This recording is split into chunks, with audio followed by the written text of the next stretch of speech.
Om Swastiastu, selamat sore. Selamat berjumpa kembali di video pembelajaran untuk mata kuliah Arsitektur Kota 2, Program Studi Arsitektur Fakultas Teknik Universitas Ngurah Rai. Jadi ini adalah pertemuan kita ke-6 untuk mata kuliah ini, dan materi kali ini adalah mengenai Transit Oriented Development atau disingkat sebagai TOD. Apa itu TOD? Bisa dijelaskan dengan ilustrasi seperti ini, kekacauan lalu lintas di negara India misalnya ya, jadi ada bercampurnya transportasi, moda-moda transportasi di dalam satu jalur dan arahnya yang tidak bersamaan sehingga mengakibatkan kesemrawutan. TOD itu lebih ke arah pergerakan dalam perencanaan perkotaan. Transit Oriented Development atau TOD itu adalah pendekatan pengembangan kota yang mengadopsi tata ruang campuran dan memaksimalisasi penggunaan angkutan massal. Contohnya adalah busway atau BRT, bus rapid transit, kereta api kota atau MRT, mass rapid transit, kereta api ringan LRT, light rapid transit, serta dilengkapi dengan jaringan pejalan kaki atau sepeda. Jadi TOD itu adalah ilmu mengenai tata kelola kota dengan dua kata kunci, yaitu tata ruang campuran dan angkutan massal. Bagaimana mengkombinasikan dua fungsi tersebut sehingga bisa menghasilkan kawasan dengan prinsip-prinsip TOD. Jadi perjalanan akan didominasi dengan angkutan umum yang terhubung langsung dengan tujuan dari perjalanan. Tempat perhentian angkutan umum mempunyai kepadatan yang relatif tinggi dan biasanya dilengkapi dengan fasilitas parkir, khususnya parkir sepeda. Jadi TOD itu selain juga mengenai penggunaan angkutan massal pada transportasinya, dia juga mengutamakan penggunaan sepeda dan pejalan kaki. Pada TOD, peruntukan lahan campuran atau tata guna lahan campuran yang berupa perumahan atau perdagangan yang direncanakan digunakan untuk memaksimalkan akses angkutan umum. Hal tersebut juga sering ditambahkan kegiatan lain untuk mendorong penggunaan moda angkutan umum, dan peruntukan lahan di sekitar stasiun atau halte BRT atau MRT dikembangkan dengan perbedaan tingkat kepadatan.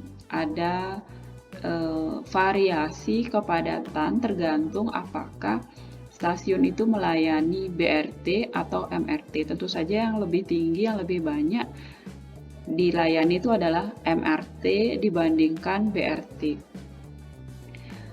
Ini yang penting, ada 4 prinsip utama TOD. Yang pertama adalah mixed use atau tata guna lahan campuran. Yang kedua adalah high density, kepadatan tinggi. Yang ketiga adalah akses kendaraan tidak bermotor. Dan yang keempat adalah dekat dengan stasiun MRT atau BRT. Jadi sekali lagi saya ingatkan, ada 4 prinsip utama TOD. Tata guna lahan campuran yang pertama, 2 kepadatan tinggi, akses kendaraan tidak bermotor, dan yang keempat adalah dekat dengan stasiun MRT atau BRT. Keempat-empatnya harus diterapkan bersamaan sehingga baru kamu bisa bilang bahwa kawasan kamu itu menganut prinsip TOD. Di kawasan TOD ada banyak kepentingan yang dipertemukan. Yang pertama, keinginan pemilik gedung untuk dikunjungi banyak orang karena dekat dengan MRT, dekat dengan tata guna lahan campuran, sehingga banyak yang datang ke sana. Kemudian warga dapat mengakses fasilitas kota dengan mudah. Yang ketiga, pemerintah kota tidak terbebani resiko kemacetan yang baru timbul. Kemudian pengelola angkutan umum massal juga gembira karena load factor moda angkutan yang meningkat. Banyak yang naik kendaraan umumnya. Tujuan dari TOD adalah memperpendek perjalanan dan membuat perjalanan lebih efisien karena semua pusat kegiatan diletakkan di sepanjang jalur angkutan massal, sehingga aksesibilitas warga makin tinggi. Di sepanjang jalur angkutan massal itu, entah itu bus ataupun kereta api berat maupun ringan, itu diletakkanlah pusat-pusat kegiatan. Struktur bangunan di kawasan TOD tidak terlalu lebar, lebih cenderung tipis, kurus-kurus. Kemudian jumlah penduduknya juga cukup, tidak terlalu padat, dan kawasannya mixed use, tidak hanya satu zona. Ada zona bisnis, perkantoran, fasilitas umum, dan sosial, sehingga orang dapat melakukan aktivitas dan mencukupi kebutuhannya dalam kawasan tersebut. Lengkap dari kebutuhannya di satu kawasan, tinggal berjalan kaki atau tinggal naik sepeda di dalam kawasan TOD. Misalnya, setelah turun dari kereta api atau bus, warga dapat berjalan maksimal 10 menit untuk mengakses sumber daya kota. Jadi, dari rumah kamu menuju kereta api itu cukup 10 menit. Kalau bepergian, maksimal 10 menit dari rumah menuju stasiun. Hal ini karena TOD ada ketersediaan aktivitas bisnis keseharian dalam jarak pejalan kaki di sekitar stasiun. Ketersediaan fasilitas pejalan kaki sebagai fasilitas transfer, angkutan umum massal, dan perekat antar bangunan. Juga didukung oleh desain bangunan yang menyatu dengan fasilitas pejalan kaki dan angkutan umum. Jadi batasnya itu hanya 10 menit saja dari rumah menuju ke halte atau ke stasiun, dan dari stasiun menuju kawasan TOD itu paling jauh tuh hanya 10 menit. Pengembangan TOD sangat maju dan telah menjadi tren di kota-kota besar, khususnya di kawasan kota-kota baru, contohnya Tokyo, Seoul, Hong Kong, Singapura, yang memanfaatkan kereta api kota serta beberapa kota di Amerika Serikat dan Eropa. Jadi jalur transportasinya sudah lancar, sudah baik, terutama angkutan transportasi massal, sehingga di sepanjang jalur tersebut bisa diletakkan kawasan-kawasan mixed use atau TOD, jadi kawasan yang tata guna lahannya campuran, kemudian kepadatannya tinggi. Ini contohnya di Amerika, yang punya bulatan-bulatan merah itu adalah kawasan-kawasan TOD. Syarat TOD. TOD harus ditempatkan satu, pada jaringan utama angkutan massal. Yang kedua, pada koridor jaringan bus atau BRT dengan frekuensi yang tinggi, bus rapid transit. Kemudian yang ketiga, pada jaringan pengumpan bus yang waktu tempuhnya kurang dari 10 menit dari jaringan utama angkutan massal. Dan yang keempat, jika persyaratan di atas tidak terpenuhi oleh satu kawasan, maka perlu diambil langkah untuk menghubungkan dengan angkutan massal. Di samping itu juga perlu menjadi pertimbangan adalah frekuensi angkutan umum yang tinggi. Ada syarat-syaratnya ya untuk menempatkan TOD, tetapi kalau tidak bisa, dibuatkanlah dia stasiun baru atau gimana caranya supaya TOD itu berada di 3 syarat di atas. Beberapa ciri penting yang akan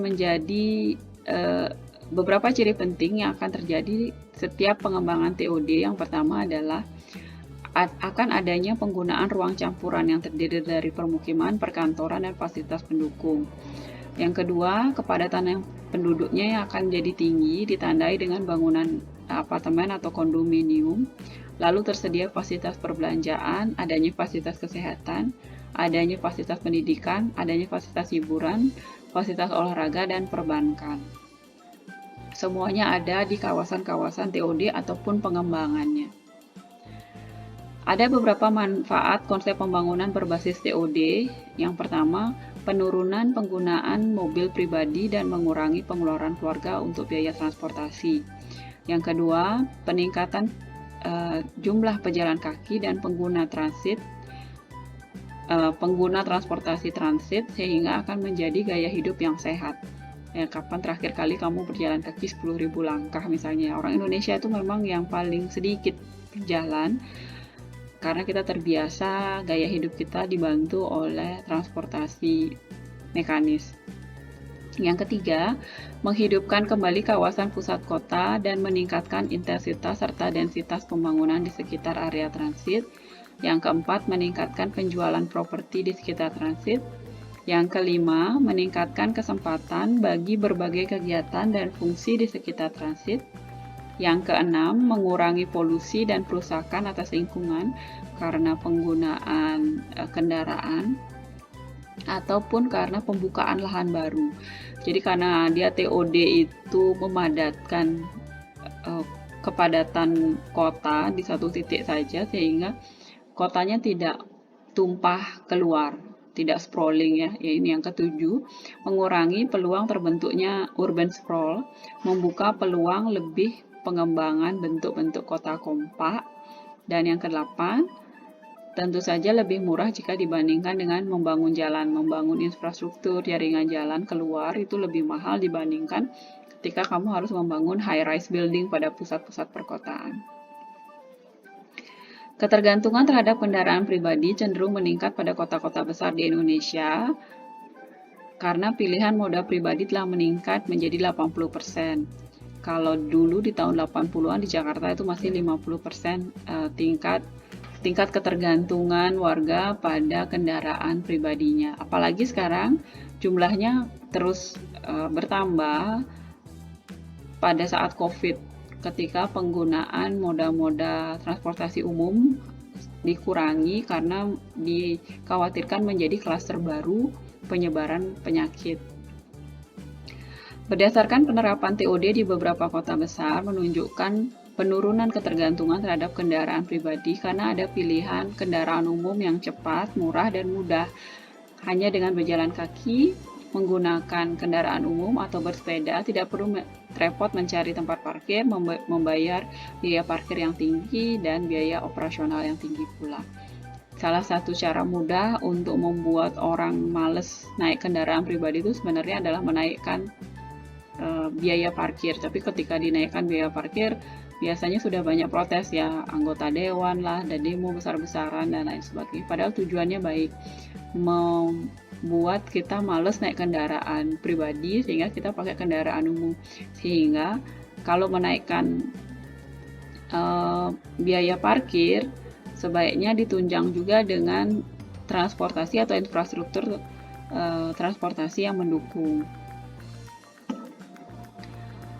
Ada beberapa permasalahan yang ditimbulkan oleh aktivitas transportasi yang tidak teratur. Misalnya adalah contoh-contoh kondisinya itu adalah terlalu banyak moda transportasi, pilihannya terlalu banyak. Kemudian pola pengaturan transportasinya kacau, kondisi moda transportasi yang buruk, sudah tua, suka mogok, suka terbakar, dan lain sebagainya. Orang males kan naik situ. Kemudian mulailah mereka beralih ke angkutan pribadi.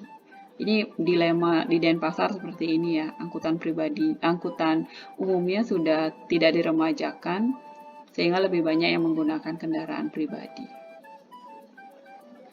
Dalam konsep TOD, wilayah akan dibagi berdasarkan pelayanan moda transportasinya. Misalnya, city atau kota, skala pelayanannya itu adalah distrik dengan distrik, kecamatan dengan kecamatan kan. Moda transportasinya bisa menggunakan MRT, busway, atau monorail. Kemudian untuk distrik atau kecamatan, kalau di Indonesia itu adalah subdistrik dengan subdistrik, desa dengan desa. Moda transportasinya antar desa itu pakai monorail atau bus. Subdistrik itu antar Banjar, neighborhood dengan neighborhood, pakai angkot atau bus, dan di neighborhood, di lingkungan rumah, antar perumahan misalnya pakai beca, andong, atau angkot. Berikut adalah strategi pelaksanaan TOD yang lalu-lalu, yang sebelumnya sudah dilakukan. Contoh-contohnya yang pertama, tahap yang pertama itu adalah perkuatan layanan angkutan umum berbasis MRT atau BRT. Jadi, pelayanan angkutan umum massal ini menjadi daya tarik karena perjalanan harusnya lebih cepat, lebih mudah, dan hemat energi serta ramah lingkungan. Contoh yang sukses adalah pengembangan MRT di Curitiba dan di Sengkang di Singapura.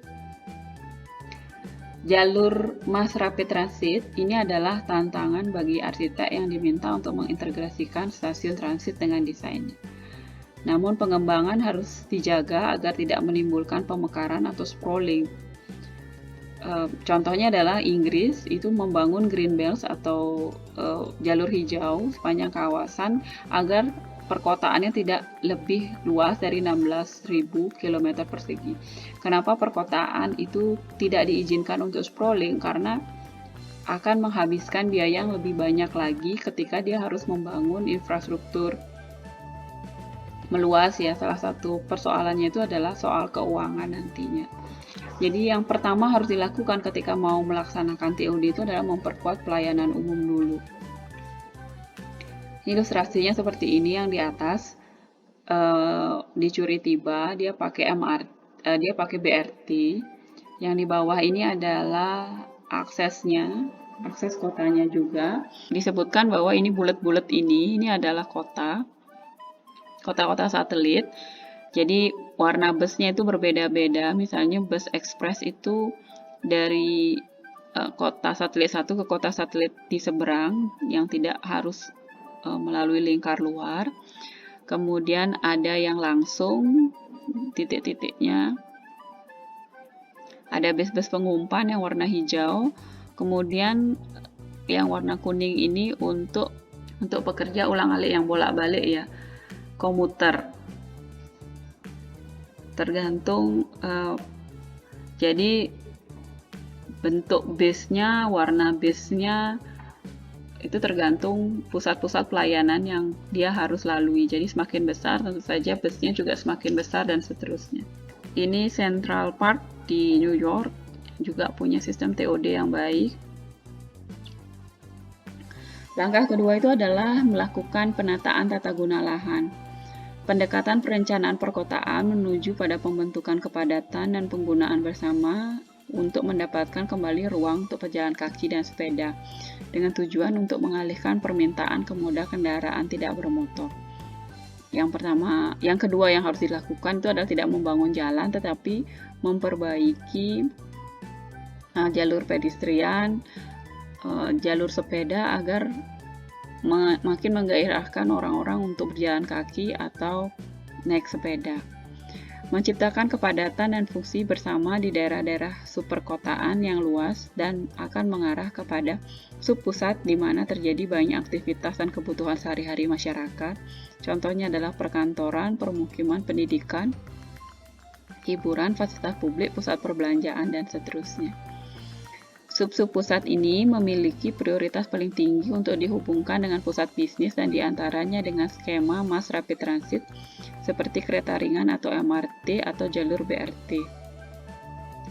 Dengan penataan tata guna lahan ini akan memunculkan keuntungan berkembangnya aktivitas di sekitar kawasan stasiun, pertambahan jumlah penumpang, volume lalu lintasnya yang berkurang, fasilitas pejalan kaki menjadi lebih baik, biaya tiap penumpang semakin rendah, biaya infrastruktur rata-rata berkurang, peningkatan keamanan di dekat stasiun, image kota akan jadi lebih baik, dan hingga meningkatnya nilai properti. Kalau tata guna lahannya sudah diatur, akan punya kelebihan-kelebihan seperti itu, terutama dalam kaitannya untuk mendukung terbentuknya TOD. Langkah ketiga adalah perbaikan fasilitas NMT. NMT itu adalah Non-Machine Transportation atau transportasi tidak bermesin. Istilahnya tenaga dengkul ya.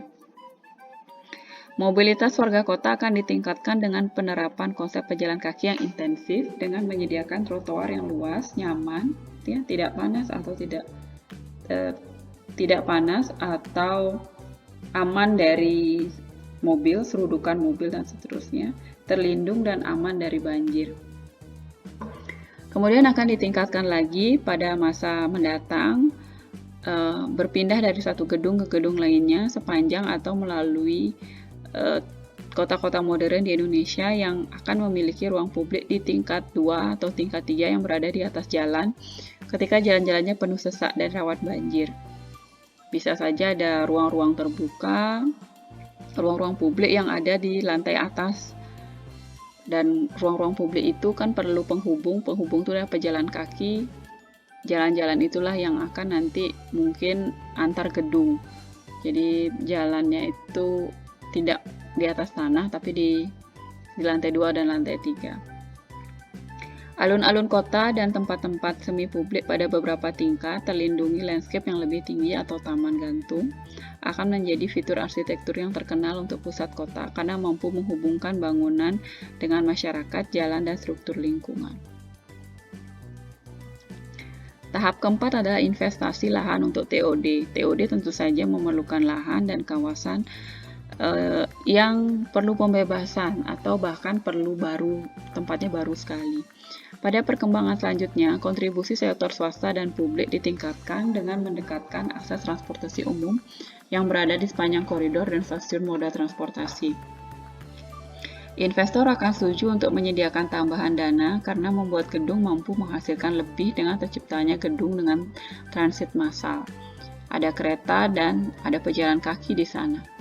Konektivitas menjadi bagian paling penting dari suatu gedung, sebagaimana masing-masing hanya akan berhasil jika masyarakat mendapatkan cara termudah, teraman, tercepat, ternyaman, secara alami terlindungi dari iklim. Jembatan pejalan kaki. Hal ini mencirikan elemen kota masa depan yang menyediakan jalur pejalan kaki dari satu gedung ke gedung lain dan pada saat yang bersamaan sebagai tempat bertemu, sebagai tempat peristirahatan, tempat observasi, dan pusat perbelanjaan. Ada 7 tahap penerapan TOD. Yang tadi itu adalah pada saat perencanaannya dan ini adalah pada saat penerapannya. Yang pertama, memperkuat investasi publik dengan memastikan bahwa pengembangan angkutan umum berpusat pada stasiun. Jadi, pemerintah atau swasta yang pemberi dana itu harus memperkuat investasi mereka pada angkutan umum. Jadi semua angkutan umum harus berpusat pada stasiun. Yang kedua, mengetahui bahwa area stasiun adalah daerah khusus dan wilayah sekitarnya berkesempatan untuk mengembangkan pembangunan. Tahap ketiga, mempromosikan TOD sebagai bagian dari strategi manajemen pertumbuhan yang lebih luas. Tahap keempat, rezoning daerah-daerah di sekitar stasiun hanya menggunakan moda angkutan umum dalam melakukan perjalanan. Tahap kelima, fokus pada investasi instansi publik dan upaya perencanaan di daerah stasiun dengan peluang pembangunan terbesar. Tahap keenam, membangun broad-based core untuk mendukung TOD melalui pejabat terpilih, staf pemerintah daerah, pemilik tanah, dan lingkungan. Tahap ketujuh, menyiapkan kerangka kerja mandiri untuk lebih mempromosikan TOD setelah perencanaan selesai. Tahap-tahap penerapan TOD ini memerlukan biaya yang lebih banyak dibandingkan tahap-tahap sebelum ataupun sesudahnya. Jadi mau tidak mau memang biaya yang dikeluarkan memang banyak, tetapi saya pikir worth it lah untuk pengembangan perkotaan. TOD ini disebutkan bagus ya, utopia sekali, seperti di mimpi pelaksanaannya, tetapi juga dia punya kontra. Tidak semuanya bagus. Salah satu kritiknya itu adalah adanya potensi untuk memacu atau memicu gentrifikasi di daerah berpenghasilan rendah.